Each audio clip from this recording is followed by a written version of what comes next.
ज्ञान को लेकर बहुत सारी चर्चाएं दर्शन जगत में चलती हैं और उसमें एक चर्चा यह भी है कि कौन सा ज्ञान प्रमाण माना जाए और कौन सा ज्ञान प्रमाण नहीं माना। इसका एक साधारण सा उत्तर यह है कि जो वस्तु जैसी है यदि उसका हमको वैसा ही ज्ञान हो जाता है तो यह प्रमाण है, और वस्तु वैसी नहीं है और हमें अन्यथा रूप विपरीत या संशयात्मक कुछ भी ज्ञान होता है तो वो प्रमाण नहीं है। तो जो वस्तु जैसी है उसकी वैसी ही उपलब्धि हो जाए ज्ञान में तो वो ज्ञान प्रमाण कहलाता है। इस चर्चा के बाद एक महत्वपूर्ण चर्चा हम यह कर सकते हैं, मैं इसमें विशेष रूप से जो हमारे जैन आचार्य हैं वो एक और भी नई बात कहते हैं। वो कहते हैं कौन सा ज्ञान प्रमाण है। एक तो सम्यक ज्ञानम प्रमाणम, जो सम्यक ज्ञान है वो प्रमाण कहलाता है। प्रमाण शास्त्र के हिसाब से एक समीचीन लक्षण है प्रमाण का, लेकिन वो एक अध्यात्म का पुट दे करके एक आध्यात्मिक न्याय की नई बात करते हैं।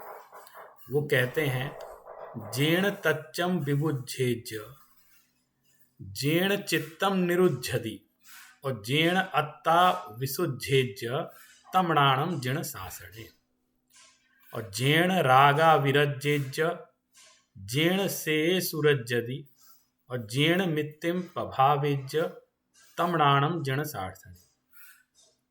ये मूलाचार की गाथा मैंने आपके सामने कही। इसका क्या अभिप्राय है? आचार्य भगवंत ये समझा रहे हैं कि देखो कौन सा ज्ञान प्रमाण है। बात इतने तक सीमित नहीं है कि जो वस्तु जैसी है उसका जो स्वरूप है वो हमें ज्ञान हो जाए तो वो प्रमाण कहलाएगा। जैसे यह एक पेन है, ये पेन जैसा है, इसका जो भी स्वरूप है वैसा हमें ज्ञान हो जाए और वैसी वस्तु की उपलब्धि भी हो जाए तो हम उस ज्ञान को प्रामाणिक मान लेते हैं।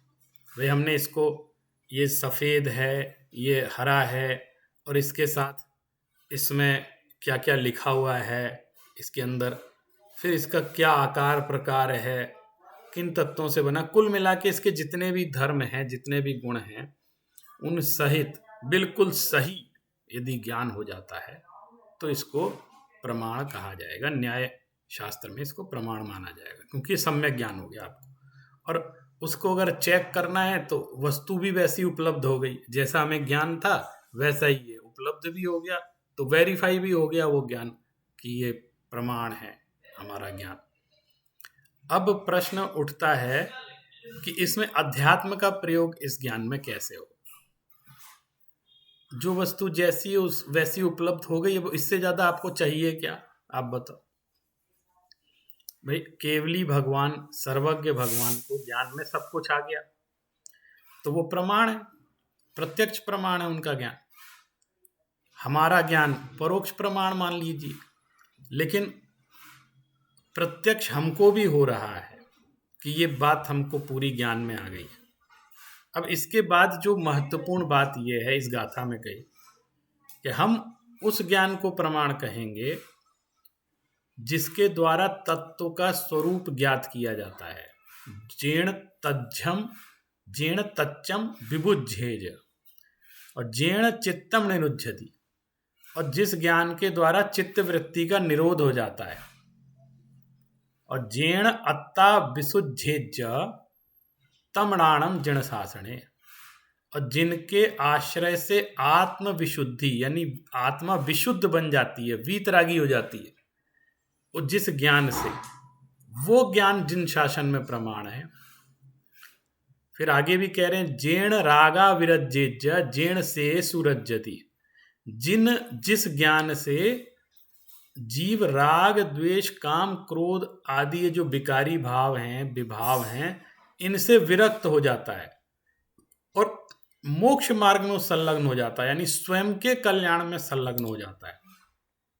और जेण मित्ति प्रभावेज, और वह ज्ञान जो मैत्री भाव की ओर आगे बढ़ाता है।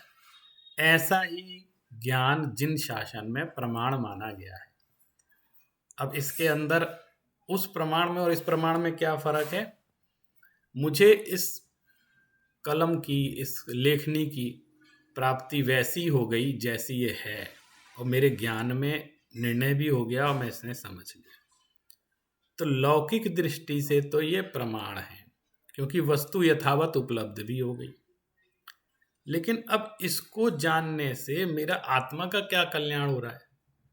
इसकी उपलब्धि से, इसके ज्ञान की उपलब्धि से कि इस पेन संबंधी ज्ञान को मैंने निर्णय कर लिया कि ये वैसा ही है, इससे मुझे किस चित्त वृत्ति का निरोध हो रहा है?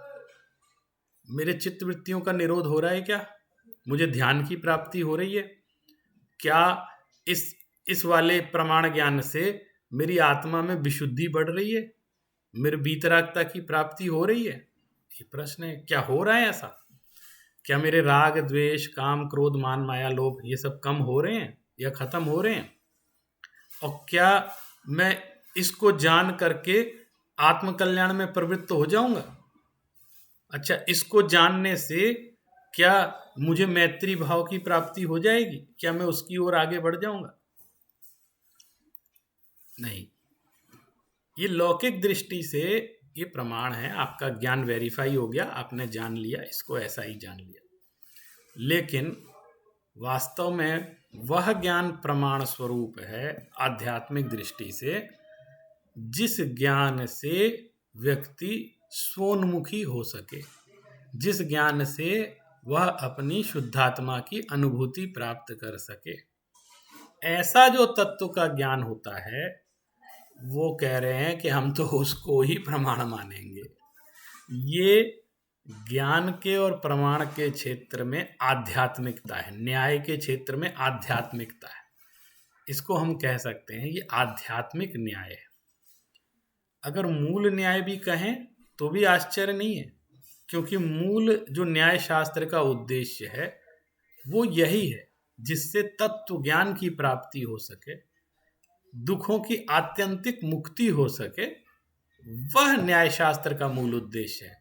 तो असल में बात यह है कि जो अध्यात्म न्याय है वह ही मनुष्य को, जीवों को मुक्त कर सकता है और न्याय शास्त्र के परम उद्देश्य की प्राप्ति करा सकता है।